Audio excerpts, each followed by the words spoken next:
Hi everybody. So the whole goal of making these videos is to make a positive impact on the world and change it. Which of course always starts with me. And I'm having a really, really rough morning. That whole anxiety, depression thing, yeah, just feeling it this morning. So I decided I want to talk about something positive. But I also kind of want to touch on something that I think really, really needs to change these days. We are living in a world where people don't get to know each other anymore. Dating is a thing of the past. Yeah, a lot of people complain about it and stuff like that, but for real, it's terrible.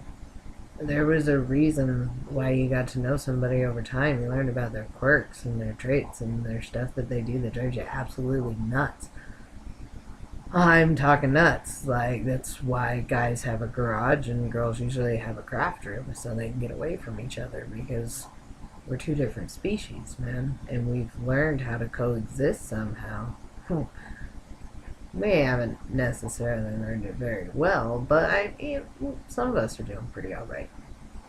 But I used to be the queen of terrible relationships. Total statistic: married at 19, divorced at 20. Abusive relationships, relationships with drugged out dudes. You name it, I could mess it up. And I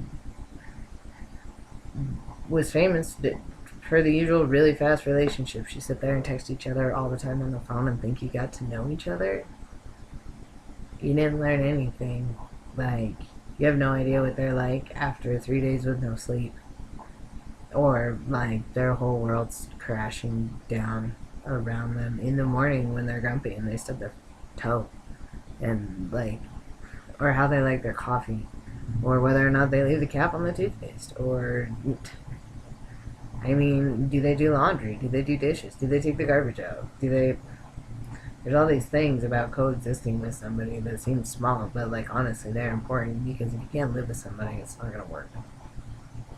And all this texting and all this messages and all this shit and not going out and experiencing anything with each other, you're not learning anything. You're not. You're not learning squat. You guys need to go out and make experiences. It really is important. But anyway, so I was the queen of terrible relationships.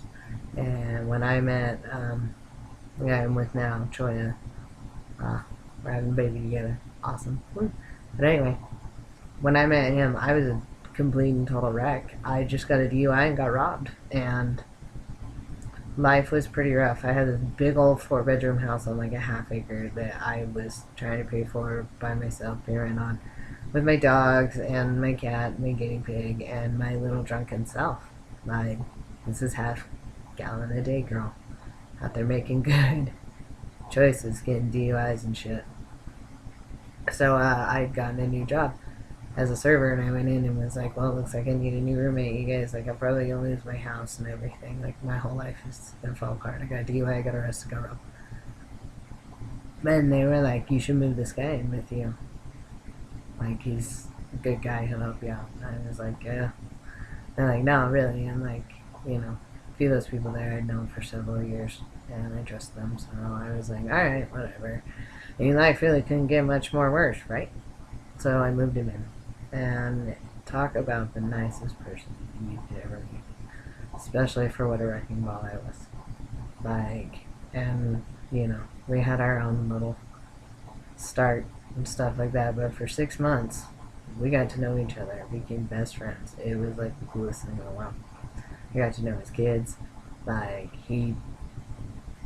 He really helped pull me out of my funk. Was really cool to me. He could see a side to me that not a lot of people could see. He could see a lot of why I was drinking.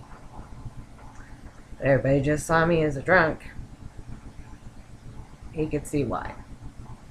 He noticed what I was trying to drink away. Because that's the thing with alcohol, is it can erase things completely, at least for a little while. So he was the first person to notice me have a panic attack where I stopped breathing completely and help me with it. It's those things. the ugly side. It's being my roommate and waking up and me calling you at 8:30 in the morning because I didn't drink close enough to bed and I'm stuck in my bedroom shaking so bad I can't get myself out of bed and I need you to bring me my bottle so I can drink and get right. Yeah.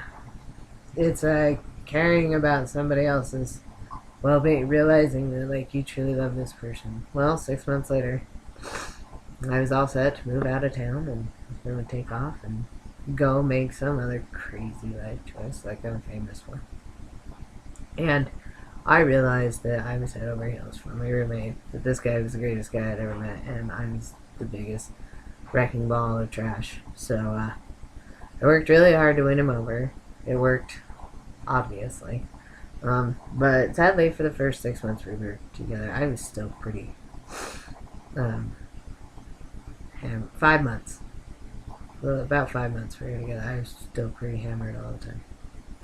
And one night I almost drank myself to death. Yeah. But that was the night I quit. That was what stopped it. And well, just over 7 months later, we got the news, which I've been sober since then, that I'm pregnant. And all the things we've been working towards have been happening. So go out there and get to know somebody that like wants to work towards the same life goals you do, because you're going to be attracted to so many people. There's 7 billion people on this planet. You think you're not going to have chemistry with quite a few of them? Like, really? Come on.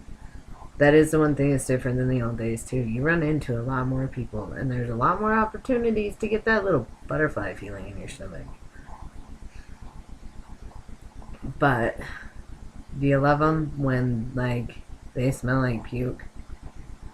And they're crying over a garbage can and they don't remember what happened the night before and you almost took them to the hospital because they almost drank themselves to death? Or do you rather not deal with that? Tickets, that's what, like, love is, bro. And you guys are all out there mistaking good sex for love, and it's not right, and you're making yourself miserable. Like, take a step back, get to know yourself a little bit, and let somebody else get to know you too. But quit, like, rushing things. It's never ever gonna work out for you. Life isn't a fairy tale. You don't meet somebody, the chances of that happening are slim. Every once in a while somebody meets and you go, oh my goodness, it works out. But you know what? They probably got like personalities for that and stuff. But I don't. I had to find out if you can deal with me when I'm like terrible. So, and chances are like a lot of you out there are the same. You need to learn if somebody can deal with you at your ugliest. And you need to be able to deal with them at their ugliest too.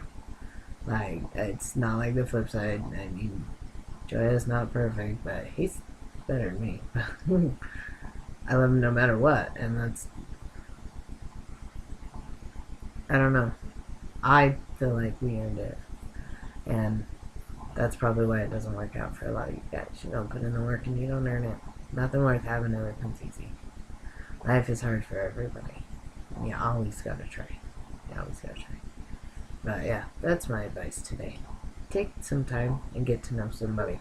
Learn what their favorite book is and why. Watch them. Go out, spend time, make some memories. See how they react to things. See if you can live with them. Don't waste your time. Like, you only get to do this once. Do it right. Alright, I love you guys. Namaste. Bye-bye.